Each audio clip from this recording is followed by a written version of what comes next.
And while the president waits for that right time, my next guest says she's running out of time to make production decisions ahead of her busy season. Joining me now is Stacey Walthers Naffah, the president and CEO of William K. Walthers, which is a model train manufacturer and distributor based in Milwaukee, Wisconsin. The model trains in some ways are a little model of this tariff economy. Stacey, welcome. What's the impact been so far for business? Thanks for having me, Kelly. Yes, we are a microcosm of the broader world because we produce and distribute little miniature replicas of everything to create little worlds. So the impact has been significant.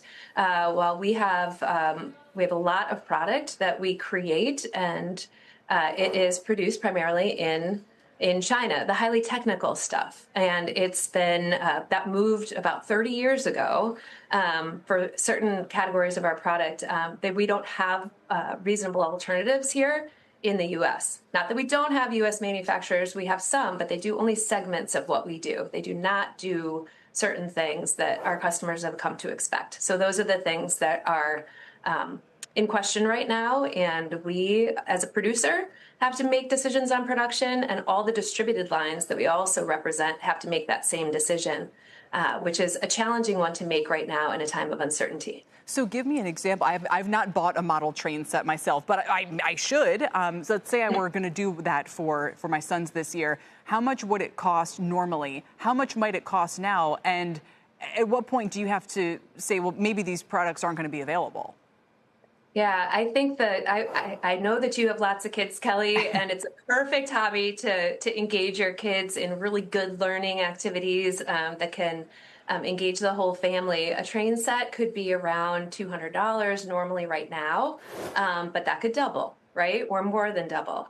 And that makes it really hard for families to get involved in our hobby. And at the same time, the people who've been enjoying it for many years, our core customer is a boomer, a grandparent who's excited to possibly get a young person involved, and they're on fixed incomes. And so their discretionary spending on hobby product, whether it be model railroading or other hobbies that also have high value for people of all ages, young and young at heart, that's going to be really a pressure point on their budgets, which is sad because hobbies are a point of community for people to engage with one another. It's not even just all about the product, right? Sure. It's about what you learn, and it's what you gain from connecting with people. And the company was founded in 1932 in the Depression. So, you've weathered a lot of different seasons. What happens if the tariff rate stays, where it is for the time? Then do the prices just go up, or are there bigger problems? So prices absolutely would have to go up. I think if we see a protracted extension of this 145% tariff, you will see product not coming on the market. Our business and our industry is made up of small businesses. So we're one of the largest businesses in this industry that's comprised of small businesses. So you'll just see that I'm going to have to make the decision like you led off with, that like the product that we plan to bring in later this year, we just won't be able to. There's only so many containers you can cash flow for a certain point, and we might have a little bit more runway than some of the smaller businesses inside of our industry.